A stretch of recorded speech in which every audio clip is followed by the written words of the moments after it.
సంచలనం నాకు అర్థం కాదు. ఎందుకు సంచలనం? మీరు చేస్తున్న సంచలనం. నేను అనేది డాడీ డాటర్ మధ్యలో లేక, డాడీ డాటర్ మధ్యలో లేక, అది అంతర్గత ఉత్తరము. అది ఏ ఉత్తరమో కూడా తెలియదు. మరి దానిపైన మనకి ఎందుకు ఇంత అంత ఆత్రత అని అడుగుతా ఉన్నాను. దీనికి అంత ప్రాధాన్యత ఇవ్వాల్సిన అవసరం లేదు. అఫీషియల్గా చెప్తా ఉన్నాను. డాడీ డాటర్ మధ్యలో జరిగినటువంటి ఉత్తరానికి అంత ప్రాధాన్యత ఇవ్వాల్సిన అవసరం లేదు. ఇది మునిగిపోతున్నటువంటి పార్టీలో ఈ రకమైనటువంటి సంఘటనలు జరగడం మామూలే. ఎందుకంటే అసలు కుటుంబ పార్టీలే దేశానికి ప్రమాదం. కుటుంబ పార్టీలు ఉంటేనే ఈ రకమైనటువంటి పరిస్థితులు వస్తాయి.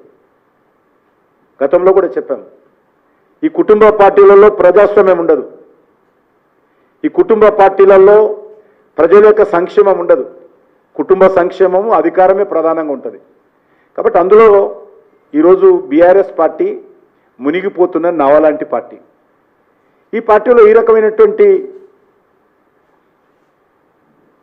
డాటర్ డాడీ మధ్యలో ఉత్తరాలు ఇంకా జరుగుతాయి. మనకేమందో పెద్దగా పట్టించుకోవాల్సినటువంటి అవసరం లేదు. భారతీయ జనతా పార్టీ గత 10 సంవత్సరాలుగా ఈ విషయం స్పష్టంగా చెప్తా ఉంది. ఈరోజు కుటుంబ పార్టీలు ప్రజల కొంపలు ముంచుతాయి అనే విషయం ముందే చెప్పాము. ఇది మనకు కనిపిస్తూ ఉంది. డాడీ డాటర్ ఉత్తరం ఒక డ్రామా. అందులో ఏ కంటెంట్ లేదు. నేను చదివింది అది.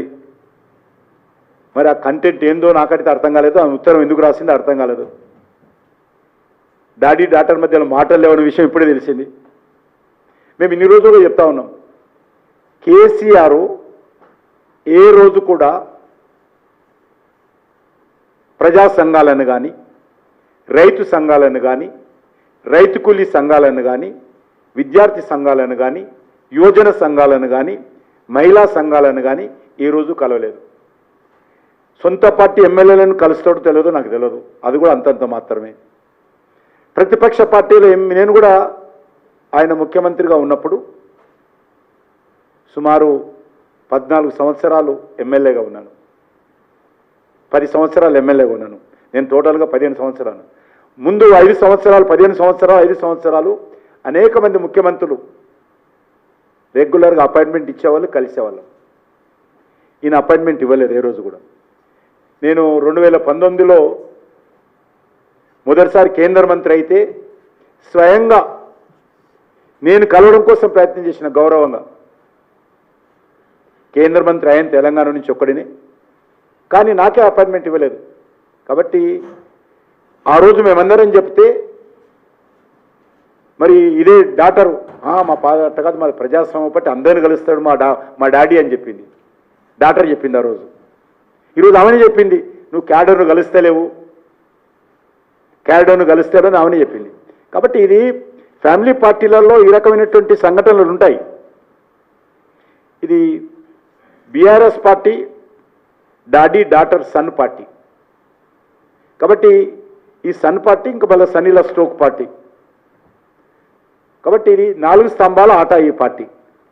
కాబట్టి ఈ పార్టీ గురించి పెద్దగా ఆలోచించాల్సిన అవసరం లేదు. పార్లమెంట్ ఎలక్షన్స్లోనే తెలంగాణ ప్రజలు ఈ పార్టీని పూర్తిగా తిరస్కరించారు. ఈ పార్టీకి భవిష్యత్తు లేదు.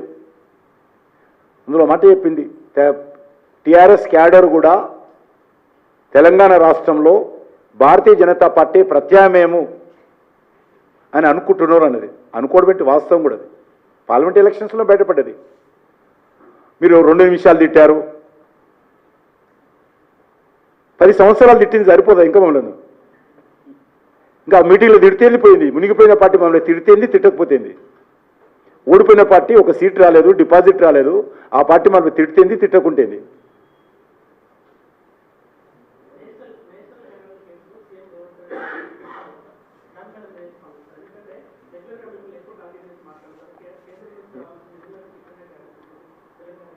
ఇప్పుడు చెప్పినా, ఈరోజు చెప్పినా కదా, 3 ఇన్స్టిట్యూషన్ చెప్పిన. ఇంకా చాలా చెప్తా ఏమేం తెచ్చిన్నో. మీకు ఓపిక ఉంటే, మీకు రాసే ఓపిక ఉంటే, టీవీలలో మీరు వేసే ఓపిక ఉంటే నేను ఏమేం చేశాను తెలంగాణలో స్పష్టంగా చెప్పడానికి సిద్ధంగా ఉన్నాను. ఆయన కోసం కాదు, రేవంత్ రెడ్డి కోసమో కేసీఆర్ కోసమో చెప్పను, నేను తెలంగాణ ప్రజల కోసం చెప్తాను.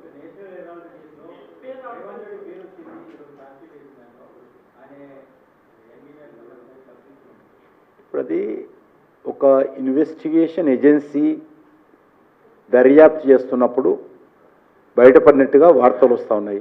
అందులో ఈడీ ఏం చేస్తుందో మాకైతే తెలియదు. కాబట్టి దీనికి సంబంధించినటువంటి మరిన్ని వివరాలు బయటికి రావాల్సినటువంటి అవసరం ఉంది.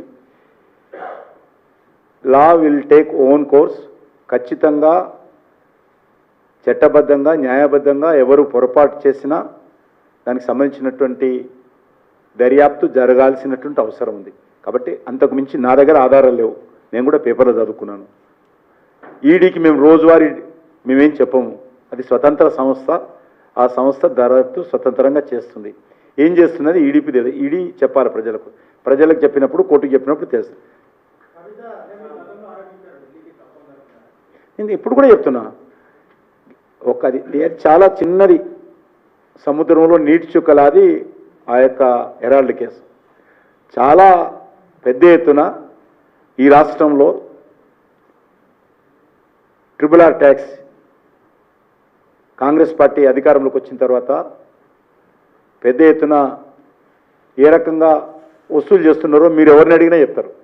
నేను చెప్పాల్సిన అవసరం లేదు. తెలంగాణ రాష్ట్రంలో ఏ రియల్ ఎస్టేట్ని అడిగినా, ఏ వ్యాపారస్తుని అడిగినా, ఏ పరిశ్రమని అడిగినా చెప్తారు.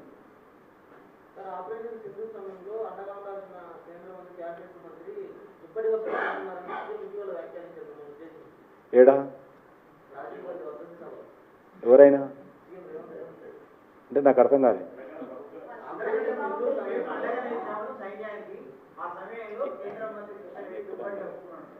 ఆయన ఏం కప్పుకుంటాడు రోజు? ఆయన ఏం కప్పుకుంటాడు రోజు? మరి ప్రజలందరూ ఏం కప్పుకుంటారో నాకు తెలియదు. ఆయన ఏం కప్పుకుంటాడో మరి చూడాలి. నేను రేవంత్ రెడ్డి సర్టిఫికేట్ కోసం నేను పనిచేస్తలేను.